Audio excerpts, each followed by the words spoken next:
Good evening, everybody. We are back to Late Night on Campus, and we are live Friday, July 21st, 2017. I am, as always, your host of Big Man on Campus. Never a day off, Joe Duffy. Joe, back from a little vacation. You were doing some things, Joe, in the old neck of the woods, from what I can see. You're back, though. How you doing, Joe Duffy? Thank you, a big man on campus. I guess among the things I did do was return to my old campus. I was the old man on campus a couple weeks ago. My son had a college visit in Pittsburgh, and my alma mater's near there. So that was kind of fun being the old man on campus. The OMOC, I guess. The OMOC, that's what we're going to call you from now on, the OMOC.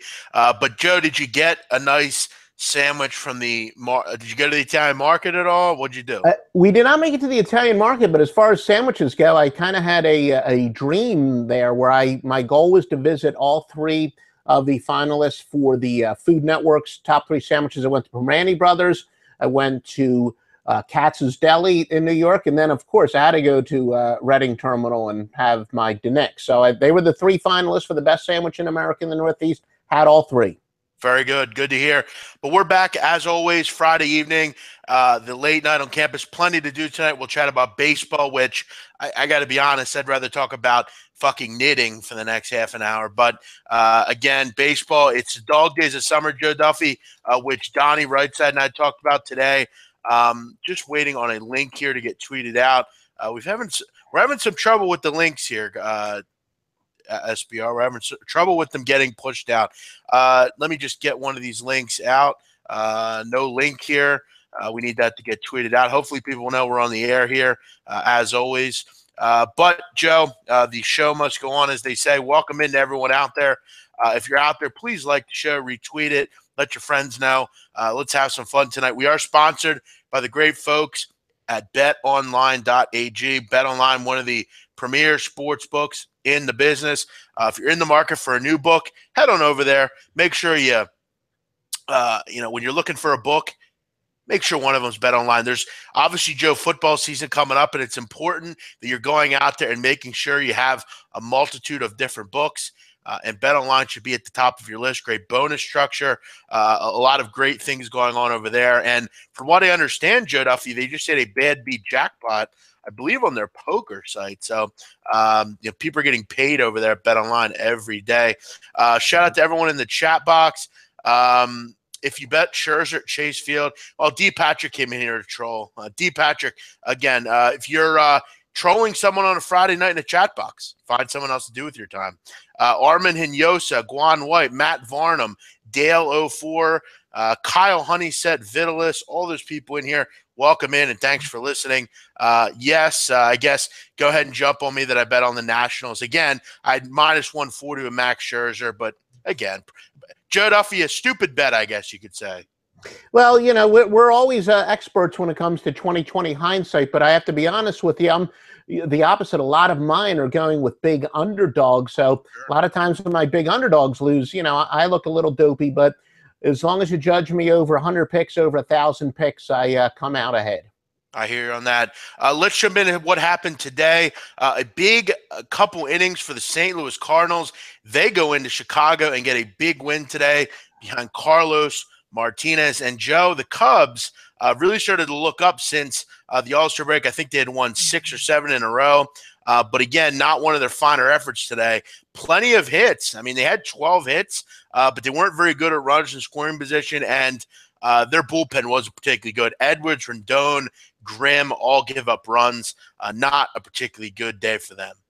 Yeah, and I did my share. I just tweeted out the link, so hopefully we'll get a couple people in here. It wasn't they are starting to turn it around. I know, a couple people have asked me, not so much gamblers, but baseball fan friends that I know, look, are the Cubs going to make the playoffs?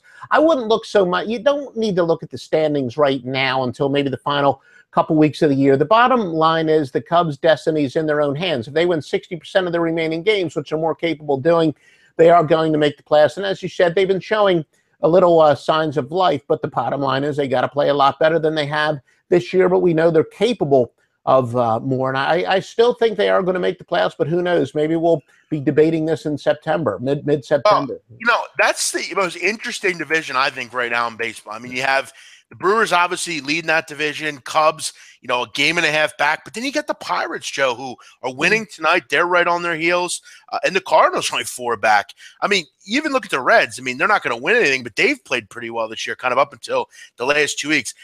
A lot of teams in this division jockeying for position. If you gave me a bet, I'd probably still take the Cubs, but this division is getting interesting.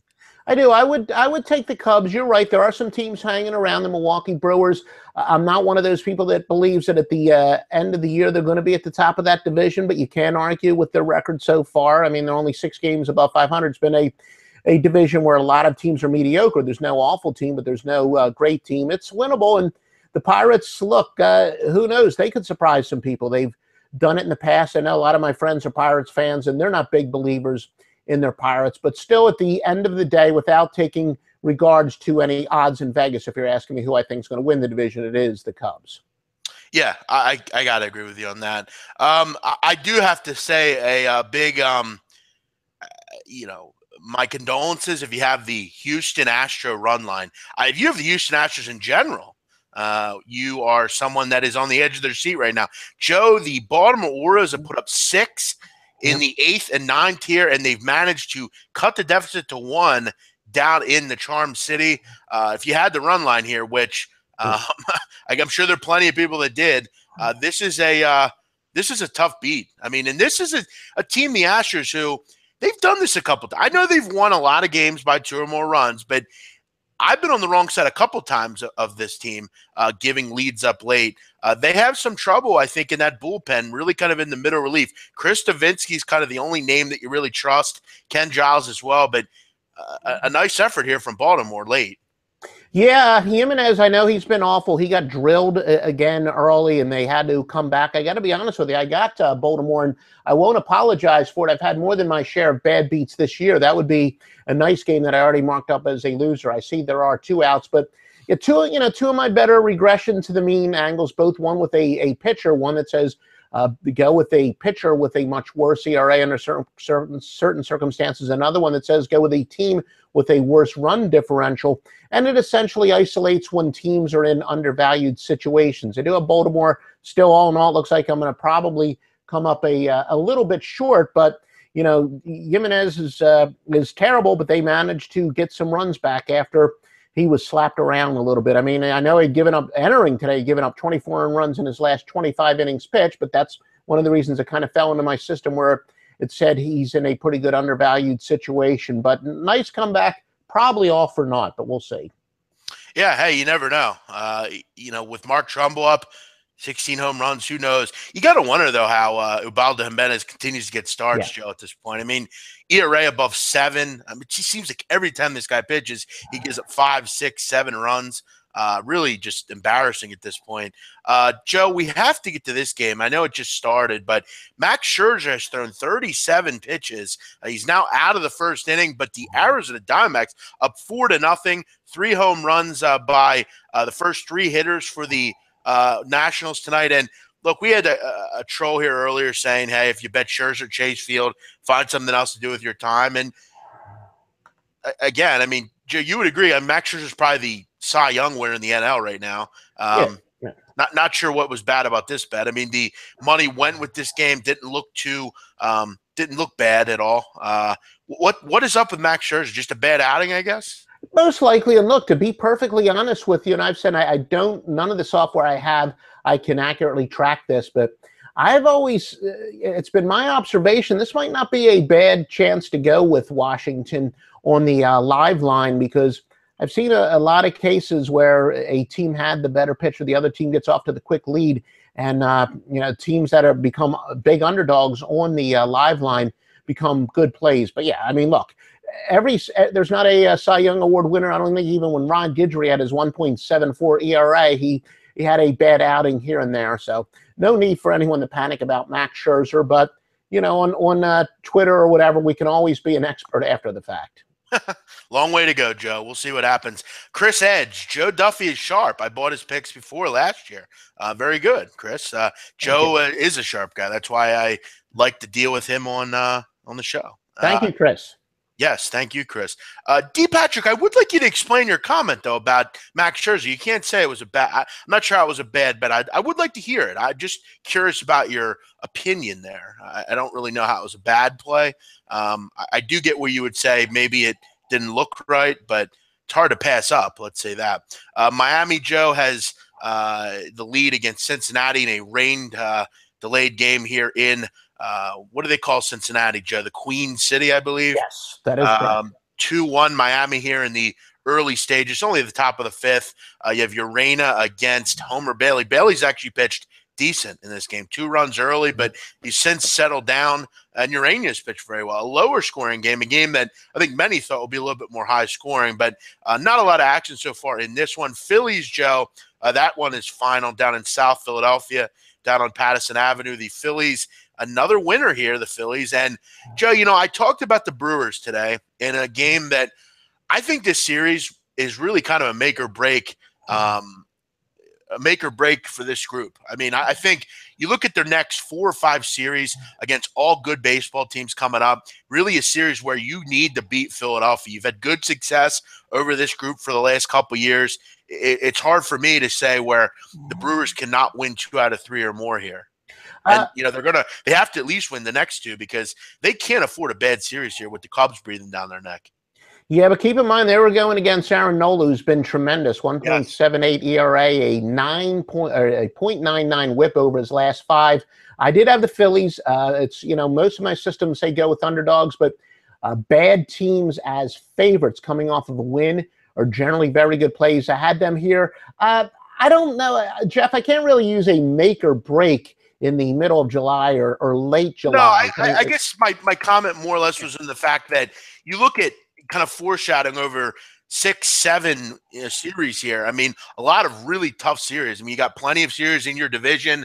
I just feel like maybe to get yourself they've not played well. 3 games against the Phillies could kind of cure some things here. It'd be nice to see them do well here because they have a lot of tough games coming up. That was really my point there. Yeah, when you're playing above your head and you're in a tight race, you definitely got to beat the non-playoff contenders. That's for sure. Sure.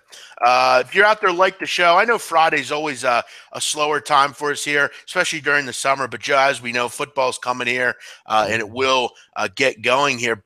Garza's awful. Should be out of the league, Bradley King says. Yeah, he's not very good. But Nola's been good, and the under came through.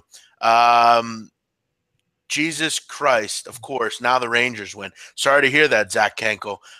Yes, they had the lead. They gave it up, though, late. I'm with you, Jeff. The Brewers, if they're going to move forward, need to beat weaker teams. Yeah, I hear you. Next one here, Joe. By the way, Houston did go final. That one's 8-7 there. So, again, sorry if you had the run line there in Baltimore. The Mets, Joe, are up 7-5. The Oakland Athletics have cut the lead a little bit here. And that Mets bullpen having a little trouble here closing games out, Joe. I mean, they've went with a lot of pitchers here so far. You've already went with 6 pitchers, and it's the 8th inning. You still have an inning or 2 left here. Look at the Mets struggling to close this game out. Are you on this game at all? I was not on this game, but yeah, that's true. Where a lot of managers like to do those lefty-righty matchups, but you've already gone that deep into the bullpen. You've pretty much given up any ability to go with the lefty-righty matchups late. So, but no, I did not touch this game. Interesting comment here. Probably one of the comment of the day as far as odd comments. The other comment that was odd was, Joe, if I don't know if you know, but SBR is having obviously the IFBC, which I'm sure you know about. Yeah. I'm not able to make it due to a passport problem. And we had a guy on the show earlier say that I'm actually in disguise. I actually work, and that's the reason I can't come. Kind of a foreshadowing that I don't make any money and I have a regular job. And I said to him, well, I was at the shore for 3 weeks. Wouldn't that make it difficult for me to have a job? This one might be the second most odd comment. Did Loshak and Donnie Wright have a love child? You got to admit, Joe Duffy's resemblance is striking. Well, to be honest with you, I think I'd rather look like Donnie than Peter Loshak. Hopefully, Peter's not watching this show. But yes, the truth is finally out. I guess I better come clean. It is 100% true. And I do have a lawyer trying to get some money from Peter. You know, he owes me some money from my childhood. So yeah, he is pretty rich. So you might want to jump on him for that. It is the mustache. They do have that similar mustache. Hey, Jeff, you're a radio guy. I was told by a prominent Atlanta restaurateur earlier this week I look like Baba Booey. Let me look at you for a second. Not. I wouldn't consider that I wouldn't want to be known as that. Yeah, I don't see it. But, hey, I didn't take it as a compliment. Yeah, not a guy I would want to look like. But hey, your cover's blown, Joe. Sorry you can't make it, BM Moose. Yeah, I can't either because of a wedding. Yeah, look, it's not that I don't want to go. Of course I want to go. I just unfortunately don't have a birth certificate. And it's just a big, long story. Big man, why are you not on the final table main event right now on ESPN? Someday, my friend. Someday I'll be at the main event, hopefully winning that tournament. Maybe someday, Joe. You know I'm a poker guy, so maybe someday. Where are we going next, Joe? We have to continue our tour through the great game of baseball. By the way, Tampa Bay hasn't lost just yet. Zach Kenkel, they're still alive here. You still got a bottom of the 10th. You're facing the Toronto or the Texas bullpen. That's never a bad thing. Cleveland is up big, Joe. They finally brought the bats out tonight, and it gets worse and worse and worse north of the border. A very tough year for the Toronto Blue Jays. Cleveland puts up 8 runs in the 7th, and they have blown this one open. Cleveland finally with a nice performance at home. I got to give it to them tonight for them in front of their home fans. They have not been good in Cleveland.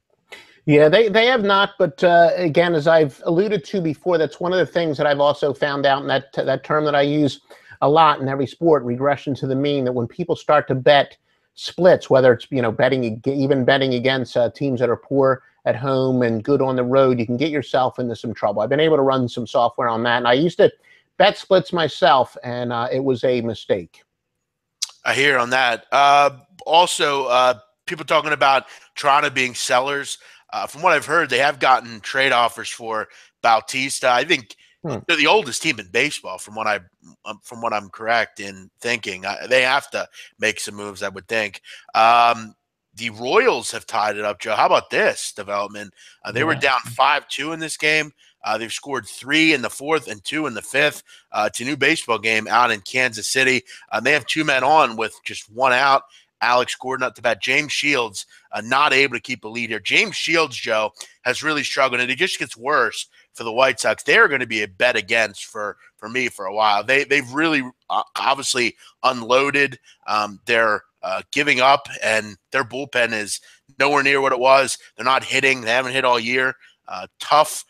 James Shields, not good tonight. Yeah, now keep in mind when they are and this is the software I have is based, even the run line plays are based on what the money line is, but you can convert it. But White Sox are actually 24-9 on the run line of a dog of 160 or more after allowing 6 or more runs. So that's kind of a, when you least expect it kind of stat. So they have been pretty good as big underdogs on the run line. And, that's kind of surprising. I'm not so much in the trends as I am in league-wide systems, but little surprising there because most of my run line systems that I do have say to go with the favorite and lay the 1.5 and get back the juice. But, the White Sox have actually been competitive on the run line. Shields now out of the game. Bullpen now in, so we'll keep abreast of what's going on in that one. I thought this game would be high scoring, and it has been. 6-3 Pittsburgh in the 4th. And they have bases loaded with nobody out. Jeff Hoffman struggling to the surprise of no one. I saw people jumping on Jeff Hoffman's dick earlier this year, and he's since come back to earth wholeheartedly. This one looking like a winner as far as the over is concerned. I did take over 12 in this game. I mentioned that on the show earlier today. We'll see what happens in that one. Anything to say about that one? Pittsburgh, Joe, really hitting right now. Yeah, Hoffman's got a 6.53 ERA his last 5. So as you said, he's been struggling. I've got the Pirates, so I'm rooting for them here. And, another one of those systems that I do like going against streaking teams.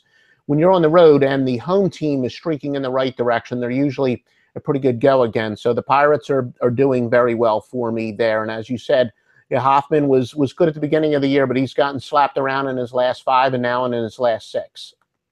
Joe, it's funny. We got a guy on the chat box. Dale 04 is his name, and he's from England. He's talking here about MLB is fucked up at the moment. There's nothing else to bet on, though. When I was a young lad, I just started betting. I met a guy. He lived on Sartain Street in South Philadelphia. He's a wise guy, older guy, owned a suit shop, a tuck shop, older guy. And when baseball would come around, he was a bookie. Baseball would come around, and I'd always try to bet with him. He'd always say, "We don't bet baseball in South Philly." I said, "What do you mean? Why not?" He goes, "Because nobody bets on it here, and that's why. Don't bet on it. You'll get crushed." He always told me that throughout my life. Always told me that.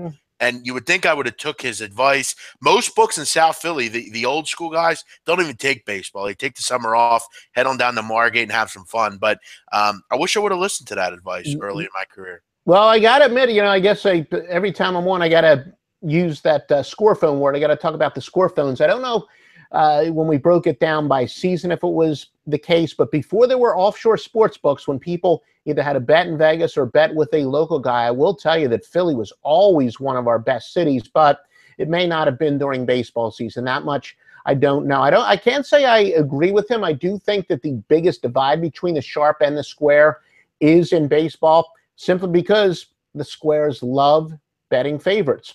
And there's a lot more value, like I said, even when my computer spits out systems. And for most cases, not all, most cases it says to bet the underdog. And, years ago, I saw this, golden rules of betting or something like that. And a lot of them were true. A lot of them hold up today. But the most false, the most asinine thing in those golden rules or whatever was somebody had said, whoever wrote this said, never bet on a team unless you think they have a good chance to win.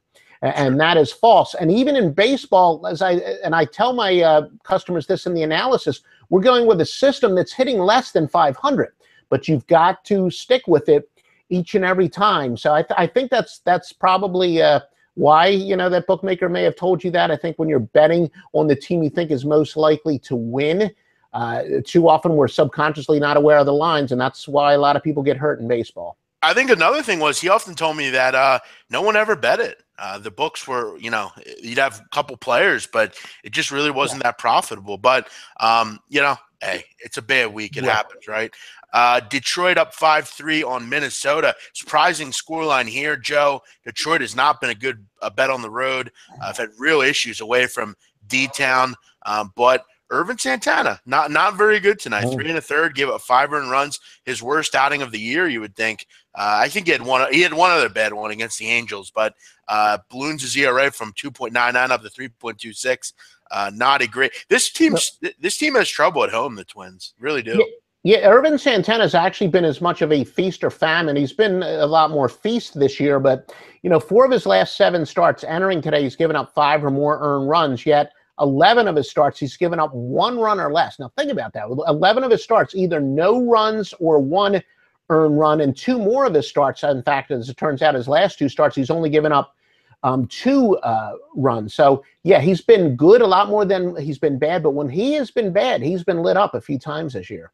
Yeah, he's been normally and mostly pretty good, but in this game he was not good. Arizona has added on another run, and it just gets worse for my bet show. You ever go through some of those weeks where you just every game you bet, just the worst shit happens? It's amazing. I can't lie to you. This baseball season, and if you want to count each sport separately, I've been betting and handicapping maybe a couple hundred seasons. You figure what, 5? I do 5 sports, I guess, times 30. Yeah, close to 200 seasons. I probably had some frustration, especially in like June this year in baseball. So yeah, I know it. And look, maybe one day we can do a show just on bad beats and some of our most least memorable months and most memorable streaks and all this other stuff. So yeah, been there, done that. Also, another surprising scoreline, but it doesn't surprise me. Atlanta's up 2-0 on Alex Wood and the Dodgers. Wood, who just got out of the inning, gave up a lot of hits, and they're on the outside looking in. The Dodgers here as big favorites. Atlanta won as a big underdog last night, up early here. Long way to go in this one, and who the hell knows? Jamie Garcia might get traded in the middle of this game, but Dodgers laying 3-1 basically. Down early. Yeah, and I did have the Braves last night. I do not have them tonight. In fact, let me double check now. I do not have the Braves tonight, but I think even a couple weeks ago on your show, I gave them as an example. We were talking about how great they were at home, but I said just the way betting is, and again, I'll use a term yet again, regression to the mean. I actually thought that the Dodgers would most likely, as a general, I don't like to, I don't blindly bet for or against any team for the rest of the year, but I think that the Dodgers at home will probably be a pretty good go against, and they could still win, 60% of their home games and be a go against betting wise for the rest of the year. And their value is just so ridiculously high. And for them to maintain their value, they're still going to have to hit, 76% of their home games to turn a profit at home. So knock on wood, I did have Atlanta last night coming in at plus 186, I believe it was. And, Atlanta bettors might win tonight. It's a little early, but the Dodgers are not going to be good value at home, I think, from this point on. Seattle jumping on CC Sabathia early. Sabathia looking to get out of the first unscathed. A lot of pitchers giving up runs in the first inning today. I mean, you look at all the games, that have just started. Every game there's been a run scored in the first inning. Sabathia did get out of it unscathed, gave up one run, but definitely a win for CC there. San Diego and San Francisco are scoreless in the first. However, San Francisco does have a man on second with nobody out. We'll see what happens there. A wild night in baseball, as always. We got people talking about drinking Jack Daniels here. Better not see this stupid shit again. Going to Vegas. Well, listen, Zach, you got to remember, tomorrow's another day, buddy. It's only, and that's the great thing about when you only bet one or two games, Joe. If you lose, well, it's only one or two games, right? So again, just remember, there's always another day in sports betting. That's a good adage to live by. Just bet the opposite of what people say in the chat box in the morning. Well, you could do whatever you feel like doing, buddy. But again, we all have our ways to handicap here. Joe, give me one team that you expect to tail off from a betting perspective in baseball and one you're looking to bet on going forward.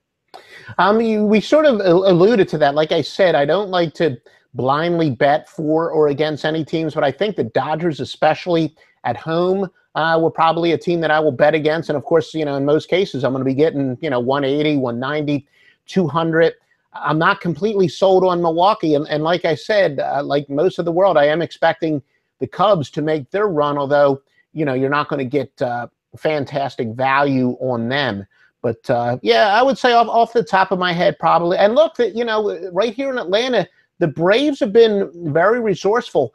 Going back to last year, and again, I don't bet, trends as much as I do systems, but the Braves, perfect example of how mere one-loss records are so overrated when you're betting money lines. The Braves are 60-62 on the road since April the 15th of last year, but they've actually won 30.48 units. And I think they're a team that's building for the new stadium that they're playing in, and they really have maybe next year. I don't think the Braves are going to quit by any stretch of the imagination. I think, the Braves, theoretically, they could still make some crazy playoff run. I don't think that's necessarily going to happen, but I do think they are continuing to show some signs of life, and I think they'll be a pretty good team from this point on. Yeah, no, it's definitely going to get interesting. Definitely, keep in mind, just day by day, don't go crazy. Yeah. Don't kill yourself. Don't drink out of control. It's just one day. The best advantage we have over the books is we don't have to bet every game. They have to take action on every single one. Use that to your advantage. Good point. That's a very good point there, buddy. The less is more angle is good in sports betting. If you're betting every game, you're gonna have to win a lot of games to be profitable. Lots of new names floating around the chat box. Question mark. Yes, they're coming out of the woodwork here. Seth Hagen. Giants take a lead to the surprise of no one. It just literally seems like every game has had a run in the first inning, Joe, tonight. It seems like, wow. Yeah, there you go. Yeah, bottom of the first, 1-0. I guess over bettors, or at least people betting the first 5.5 innings over, are doing pretty well tonight. Yep, Mets overs continuing. Good point. They went over consistently. I'm thinking they're like 54-28. Need to limit to 1 or 2 games a night. I can't stop. Well, Zach, maybe it's time to call that little place called Gamblers Anonymous. That is not good when you can't control what you're betting on. Joe, I want to get to some other things tonight. I did this with Donnie Rightside.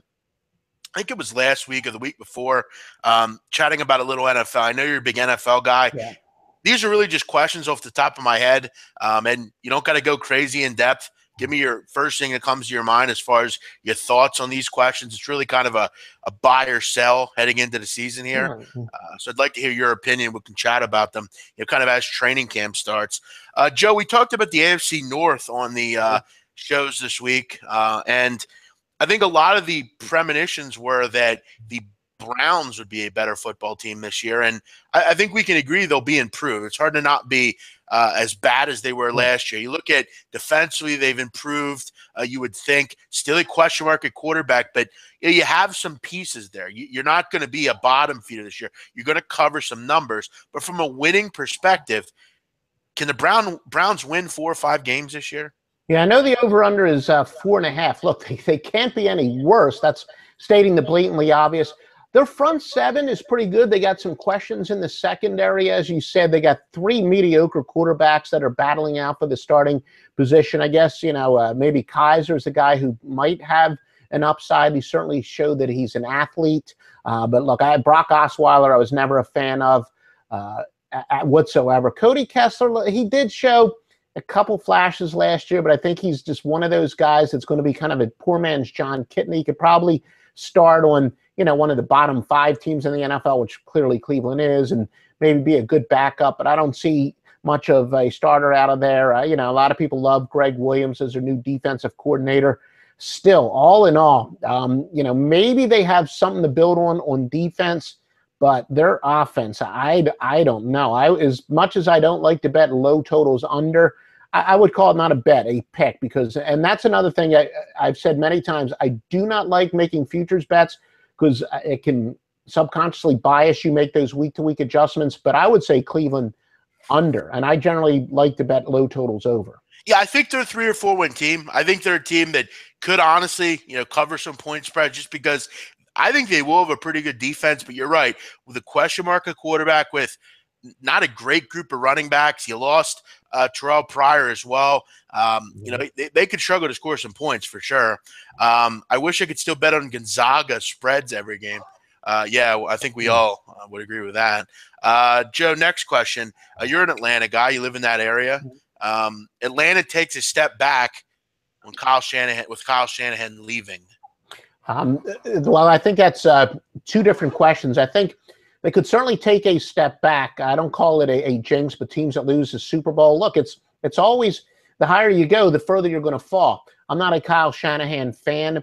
This time last year, people were talking about that Shanahan needed to be fired. I think just things finally started clicking. Matt Ryan and he got on the same page. If anything, I think Ryan took a step back a couple years ago under Kyle Shanahan. And I think, that finally they had a meeting in the minds and a little more control was given to Matt Ryan. So, saying that the losing team in the Super Bowl or any team that makes a Super Bowl not named the New England Patriots are going to take a step back is not really going that far out on a limb, but it's not going to be because of Kyle Shanahan. That's what I was looking for. Colts and Andrew Luck bounce back and get back to the playoffs. Your thoughts? Yeah, that's, I've also said as important as an offensive line is and defense is, I still love guys that touch the ball first. I haven't been able to figure that out because Andrew Luck, he was playing hurt a good part of last year. I think he could have a bounce back. Look, he can't win it all with a, just because you have a quarterback. I do think that Andrew Luck is still one of the better quarterbacks in the game, especially if he is healthy. I look for him to bounce back, and they will most likely make the playoffs, but I think the Colts are probably a good example. You need more than just a quarterback to get back to the playoffs. Sure. And, they've struggled to really find someone capable at the running back position for a while. Yeah. I mean, and you look at this year, you have an old Frank Gore. You brought Marlon Mack in from South Florida, who, I think could be a decent player in this league. But you lost T.Y. Hilton, or you still have T.Y. Hilton. You lost they lost. I'm trying to think. They lost someone, I feel like. I'm trying to remember. Maybe they didn't. Maybe I'm thinking of someone else. But at the end of the day, you're right. Luck, Do they have the offensive line to protect Luck?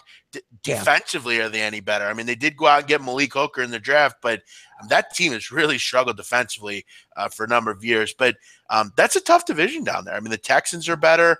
The Titans are better. The Jags are better. They're going to have to be really good defensively to win that division. Vegas has Denver at 8.5 wins, no set quarterback, losses on D, a completely new coaching staff, a lot of veterans, not a favorable schedule. Yeah, I actually like San Diego a lot in that division. I also like Oakland as well. That's a very good division. What are your thoughts on that comment, Joe, about Denver? I agree with him. I mean, you pretty much have a lot to work with there on offense, but you don't have anyone to get them the football.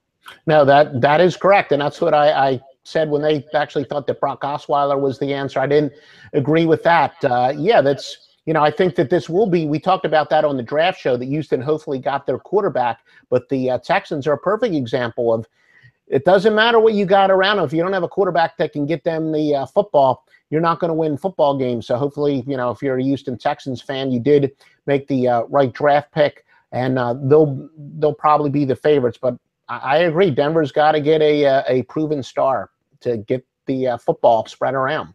Exactly. Jesse the Shark, welcome in. Thanks for listening tonight. Michael Berger, how you doing?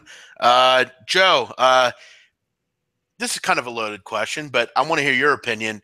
Obviously, Dak Prescott had a great year last year. Yeah. You look at the team this year. I know we have some issues with Ezekiel Elliott, but a very capable offensive line. When he's in there, Elliott, a great running back. You obviously had Des Bryant. Do we see how much regression do we see from Dak this year? It is so tough for rookie quarterbacks to come off of great years to follow it up with a spectacular year. He's going to be facing the burden of high expectations. Ezekiel Elliott. Who knows? Look, he is a physical running back, and he's a stud. So you always got to worry about those physical running backs. Plus, will he be able to stay out of jail? With Des Bryant, Jerry Jones hired that babysitter essentially for him a couple years ago, and that seemed to work out well. Maybe he's got to do that for Elliott for sure. So it depends on whether Elliott can stay out of jail. And even if Elliott is on the field, can he continue to dish out this pounding and take that pounding? Only because it's not so much against Dak Prescott, who was fantastic. Look, he played great in a losing cause against Green Bay, so he did everything right last year. But as a general rule of thumb, when a rookie quarterback had such a spectacular year, I do look for them to take a step back, and in part because still quarterbacks have a little bit of a grace period in the rookie year, and especially the way that the starting position fell in his lap. Now he is facing that burden of high expectations. So I do think the Cowboys will take a step back. 322 rushing attempts for Ezekiel Elliott last year in one season. Yeah. A lot of work. Defensively, they have some trouble also.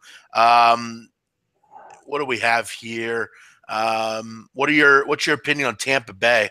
I'm very high on Tampa Bay. A lot of people are, though. I mentioned ever since the draft, I've been high on the Buccaneers.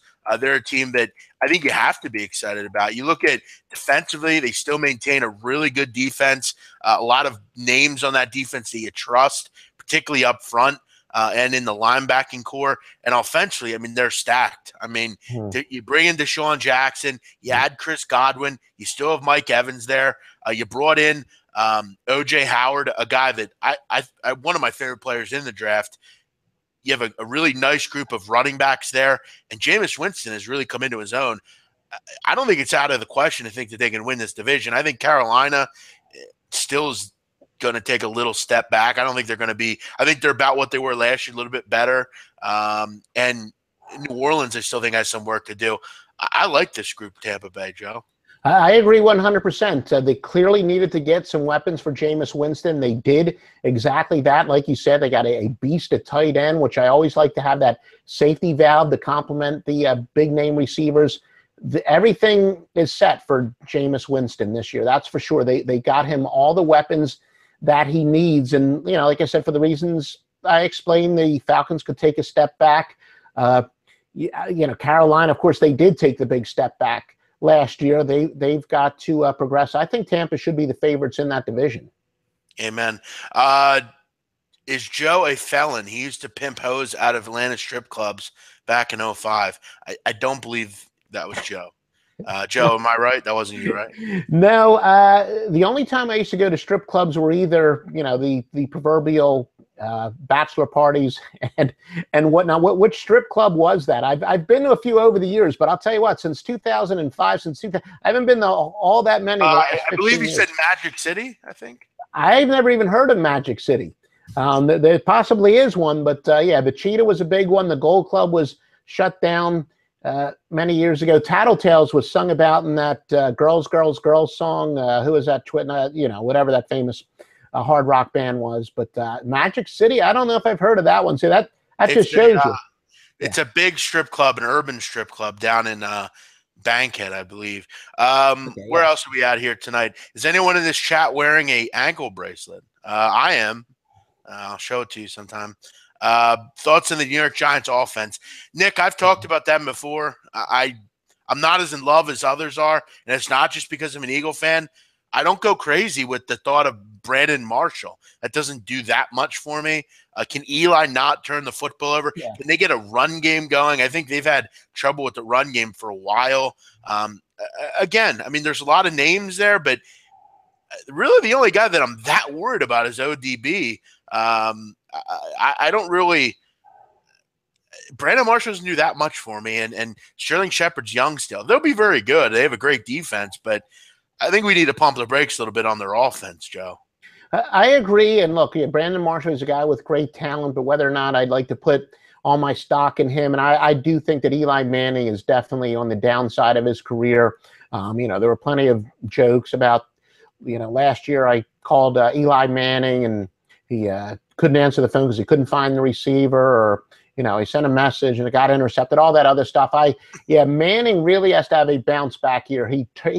And his turnovers were a result of some dumb passes too. It's not like he had bad luck. It didn't seem that, there were a bunch of deflected passes, great plays on D. A lot of his interceptions were really bad decisions that you would expect more from a rookie than a guy that's actually won 2 Super Bowls. But then again, that's the way Eli Manning is. He makes big mistakes during the regular season. If he can get into those playoffs, all of a sudden he's maybe the opposite of his brother, where his brother was the best regular season quarterback I've seen. May or may not have been the best postseason, but Eli turns it up in the postseason. But as a regular season quarterback, got to get to the playoffs first. Joe, I believe the props have come out. O.J. Simpson is minus 1,000 to not return to prison. He's plus 500 to return to prison. What would you make a bet there if you had a free $500 bet? Who would you bet it on? I would look. How old is he now? Like he's well over 70 years old. Yeah, 70 years old. I would say probably won't go back to prison because doesn't have all that much time left. But who knows? That's. I was wondering about O.J. Simpson's next career. Is we be on ESPN. ESPN is kind of, a lot of people would say he's turned to the left politically, and maybe O.J. Simpson would be interesting to get up their ratings and whatnot. But I would say he'll stay out of jail mostly because of his age. I think something we also had to bring up is his NFL pension cannot be touched by the Goldman family. So, I mean, you look at when he gets out of prison, I mean, he's going to have a nice chunk of change. And you look at the pension that he'll make, I mean, I've heard as much as $25,000 a year, or a month. I mean, I'm sorry. His pensions, I mean, he's going to have a ton of money. I would think, from what I've heard, around $600,000 as far as his the amount of money that he's kind of allotted all this time. So he's going to have the money to kind of walk away and do what he wants to do. But we see he'll either run away and we'll never see him again, or you look at kind of that situation. I mean, you look at someone like Casey Anthony, Joe. I mean, yeah. You imagine living like that life. I mean, you're labeled a killer. You can't really live much of a life. He doesn't have much time left. You're right. I get a feeling he goes back for some reason. I don't know why. I think he's addicted to the limelight. Something stupid will happen, but we'll see. Definitely an interesting day yesterday as far as from that camp. And it kind of brought me back to my childhood. I was very young, Joe, when that happened. I was like 4 or 5 years old, I think. Or no, it was 97. So I was like 7 or 8. I remember that like it was yesterday. Where else do we want to go tonight, Joe? Oh, NBA. That's what I wanted to discuss. Kyrie Irving wants out of Cleveland. Are you surprised by that, Joe? We'll see what happens. I have a feeling that he and LeBron will have a kumbaya. I believe that, and if any sports books have already posted odds, I think he'll be with Cleveland opening day NBA next year. I think, all will be copacetic in the next week or so. I know that he played better without LeBron, according to all the advanced statistics. When LeBron wasn't on the court, he definitely had much better stats. But look, I know Cleveland's a little bit in disarray. They don't even have a general manager and things are crazy, but they're still they're still a legitimate championship contender, obviously. I don't know why at this point in your career you would want to be traded from a championship contender. So I think maybe he's just pouting a little bit and wants to, maybe get a little bit more involved in the offense. Am I surprised? Yeah, because I'm not completely buying it. I think he'll be with Cleveland to start the season. I wouldn't say he's lived it up. He's been rotting in prison. His life is definitely ruined. And he's been paraded around as a murderer. I mean, he is. I mean, you really don't think OJ did that?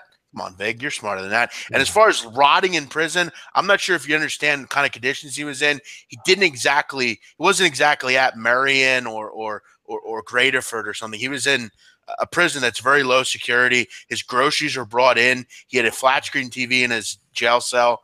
He was captain of the fantasy football league, Joe. I wouldn't say he was actually living in tatters in some high-level prison. Thoughts on Lyle Collins being a viable replacement to Ronald Leary in the run game for Dallas? Ronald Leary is a guy that has struggled with injuries. His knees, he has a degenerative knee condition from what I remember. He's had trouble with both knees in his career. I don't know about Lyle Collins. I mean, obviously he had that off-the-field problem going into the draft that he was obviously cleared of, but I don't know. I mean, Joe, that's a tough question. I mean, I think it'll be a loss for sure, but do you think he can honorably step in? Yeah, I mean, look, it's kind of like Cincinnati with taking Joe Mixon. You got to go with talent. You got to put all that aside, and guys that have shown that they can play and can run the ball. They're the ones you want to take your chances on talent. I'd rather take my chances on guys with great talent and great character. That's sad to say. So, yeah, like I said, take your chances on a guy with talent and hope that he stays straight. Yeah, amen to that. I don't want to be a dick, but I almost hope they have a problem at that position because their offensive line has been on point, obviously. And as a Eagle fan, I wouldn't mind seeing it their offensive line go up in tatters. That wouldn't be bad, I don't think.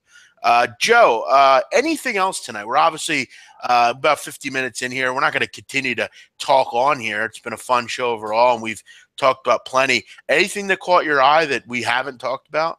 Well, I know you talked about the AFC North. I actually think that the Steelers would probably be my prediction to win the Super Bowl. Of course, they got to stay healthy and/or out of jail, and/or they've had some problems. I know with some pot suspensions the past couple of years, but Martavius Bryant, Antonio Brown, you're not going to get a much better 1-2 punch than that. And then Le'Veon Bell. Of course, he might be the best running back in the league. Their defense has gotten better. It's very young. And we know that Ben Roethlisberger, this is just a guy who finds a way to win.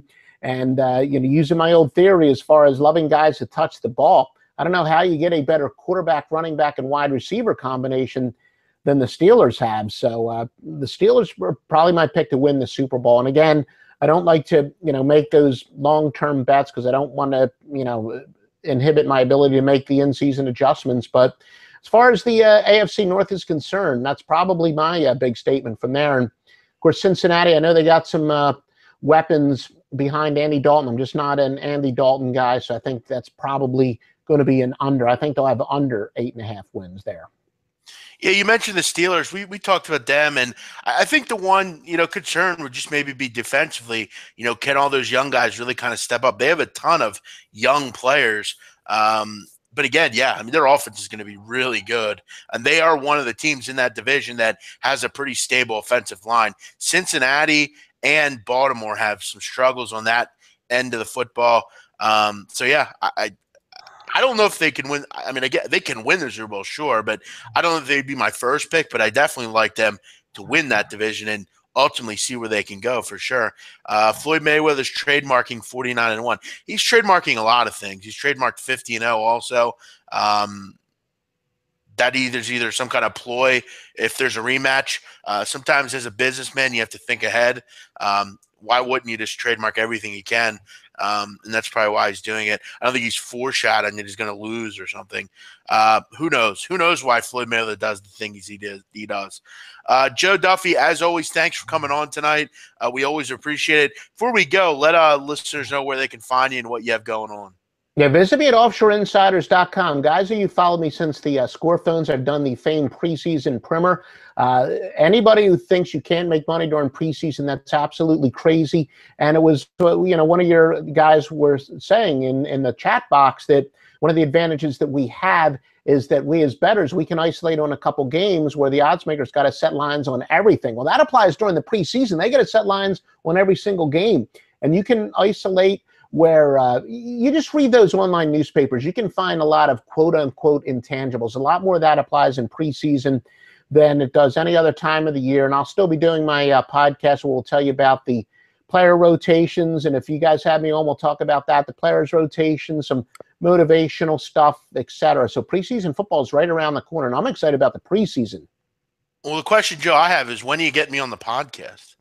Well, the funny thing is my podcast are designed more after our Score Phone things than a radio show where I do our old 4 or 5 minute reports at a time where we gave trends, etc. So I've never had a guest, but you will be my first guest. So it's a little bit there. Like I said, it's patterned after the Score Phone reports we used to do. We were limited to about 4 or 5 minutes at a time rather than a radio type format.